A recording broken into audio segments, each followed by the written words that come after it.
बानी पीटीआई इमरान खान ने तोशा खाना केस में इस्लामाबाद हाई कोर्ट की जानिब से सज़ा का फैसला मुअत्तल करने के लिए सुप्रीम कोर्ट में अपील दायर कर दी। इमरान खान की जानिब से दायर दरख्वास्त में इस्लामाबाद हाई कोर्ट का फैसला कालअदम करार देने की इस्तदा करते हुए कहा गया है कि तोशा खाना केस में सज़ा पहले ही मुअत्तल हो चुकी है। हाई कोर्ट ने सिर्फ सज़ा मुअत्तल की पूरा फैसला नहीं, हाई कोर्ट के फैसले में गलती का इलेक्शन कमीशन ने फ़ायदा उठाया।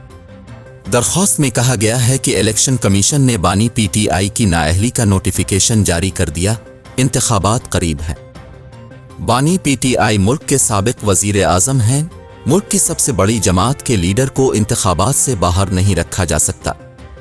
इमरान खान की जानिब से दायर दरख्वास्त में कहा गया है कि सुप्रीम कोर्ट तोशा खाना केस में सज़ा पर मबनी फैसला मुअत्तल करे ताकि इंतखाबात में हिस्सा लिया जा सके।